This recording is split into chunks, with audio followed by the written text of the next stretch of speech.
오늘 아침을 여는 말씀은 예레미야 21장 2절의 말씀입니다.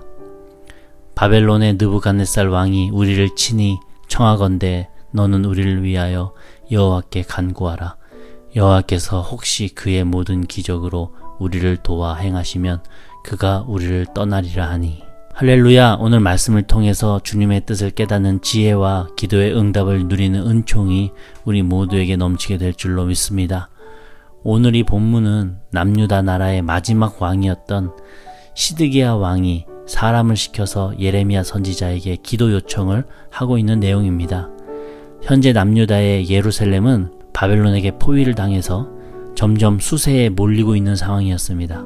이전부터 오랫동안 예레미야 선지자가 남유다 백성들에게 하나님께 돌아가야 된다고, 그렇지 않으면 멸망당한다고 수차례 강조하고 경고해도 귀등으로도 듣지 않았던 남유다 백성들이었는데, 이제 정말 목전에 칼이 들어오니까 그제서야 하나님께 자기를 대신해서 기도해달라고 지금 시드기야 왕이 예레미야에게 부탁을 하고 있는 내용입니다.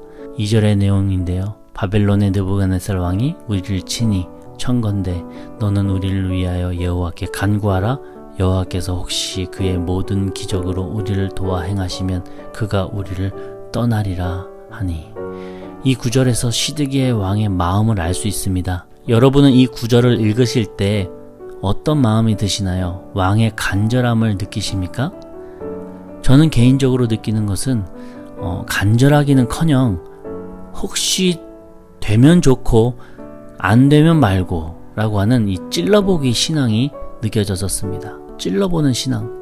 한 나라의 왕으로서 남유다를 책임지고 있는 사람이라면, 그리고 또 한 가정의 가장이라면, 나라가 망할 위기에 있고 또 가족이 죽을 상황이어서 하나님께 기도하기로 결심했다면 어떻게 해야 될까요? 왕관을 내려놓고 화려하고 무거운 옷을 이제 벗고 베옷으로 갈아입고 성전에 들어가서 제 위에 앉아서 죄를 머리 위에 뿌리면서 며칠이고 금식기도 하는 것이 주님께 매달리는 가장 기본적인 왕의 모습일 겁니다. 많은 왕들이 그렇게 매달렸었고요. 그런데 시드기야 왕은요, 그런 모습은 전혀 볼 수 없을 뿐만 아니라 자신이 직접 기도하지도 않고 사람을 보내서 예레미야에게 기도해달라고 요청하는 모습을 우리가 보게 됩니다. 2절 중반에 뭐라고 하느냐? 여호와께서 혹시 그의 모든 기적으로 우리를 도와 행하시면, 혹시나 능력 발휘하셔서 우리를 도와주시면 좋겠다. 그 뒤에 숨겨진 말은요, 안 되면 어쩔 수 없고 이런 신이 다 있어. 이 말이 숨겨져 있는 거예요. 이런 사람의 특징은요, 감사함이 없는 인생이라고 하는 거예요.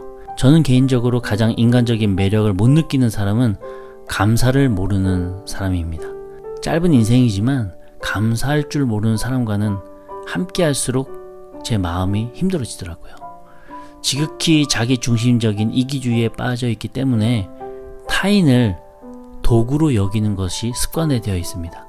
날 위한 도구일 뿐, 그러니 그 사람에게 감사할 필요도 없고 감사할 이유도 모르는 거예요.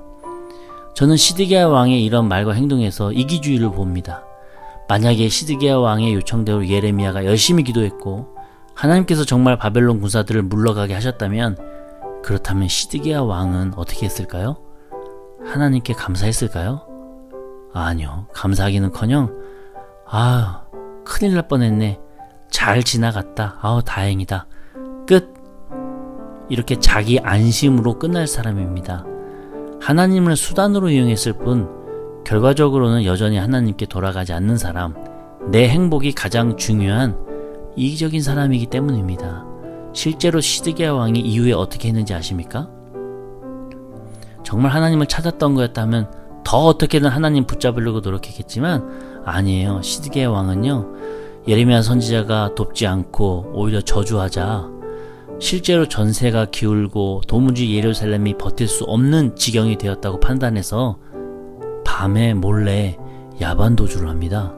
예루살렘 성 안에 있는 국민들은 에라 모르겠고 나라도 살자, 지극히 이기적인 모습으로 도망을 치더라고요.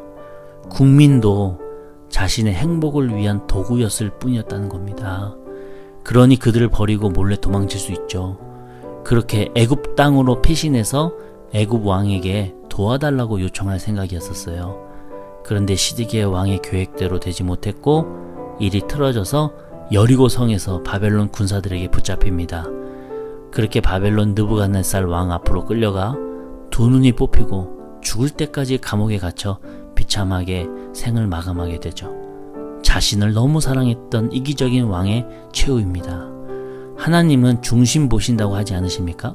시드기야 왕의 이 찔러보기 식의 신앙은 오히려 하나님을 더 화나게 만들 뿐입니다.